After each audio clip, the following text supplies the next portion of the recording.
Hey, this is Rick Brandenburg for Turf Bugs and Rock and Roll. And the word of the day today is fear. And there's a couple of reasons why I want to talk about that today, but I also want to throw another word out there, and it's the word focalism that psychologists use. And I know a lot of you say, what kind of junk do you read, Rick, all the time, using these words like that? And I really don't read a lot. It's just occasionally I hear something that I'm curious about, and then I use it in a video so that you'll think I'm a professor or something. But the word focalism is the tendency to put too much weight on a specific set of information when we're trying to make a decision or figure something out. So we put too much emphasis and give too much weight to one specific set of information. So keep that word in mind, focalism, because we're all guilty of it to some degree. It's kind of an illusion. But anyway, this past week, some of you may on your Facebook get feeds from a lawn care product called Sundy.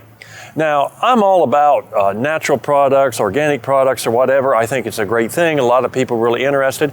But I continue to get these feeds from this company called Sundy. And they talk about their products. They have a little bag. You put it on like a hose end applicator, and you spray it on your lawn with your hose. And it provides all these benefits, nutritions, and all those sorts of things. And I'm fine with that. I think there's business opportunities for a lot of people, and this type of approach is good because there's some clientele that want it. What I don't like then is what you're watching the video, it will talk about you can avoid dangerous chemicals. So here's the thing. If you have a product that has merit to it, if you have a product that works, I don't think you have to use fear about your competition in order to sell your product. And I really have disliked that about certain aspects of the organic industry because it's promoting fear in order to get people to embrace your product. So I don't like that. So that's a case of fear being used to market your product in which people shouldn't have fear about. The other one was late last week. We had weather warnings that we were going to have some severe thunderstorms. And, you know, everybody was all concerned. Because they thought we were going to have thunderstorms in the afternoon, they actually closed school all day long. Nobody went to school. They actually shut down all COVID vaccination sites and COVID testing sites because of these potential storms in Raleigh, North Carolina. The reality is the wind blew for about 15 minutes and we had 0.01 inches of rain from that storm. And it was because of fear that was promoted that this is an incredibly dangerous situation, therefore we're just going to shut everything down. And, you know, I appreciate storms. I grew up in the Midwest. I've seen tornadoes firsthand, so I appreciate that, and I appreciate trying to keep people safe. But this was a case of fear completely dictating the schedule of communities and public facilities.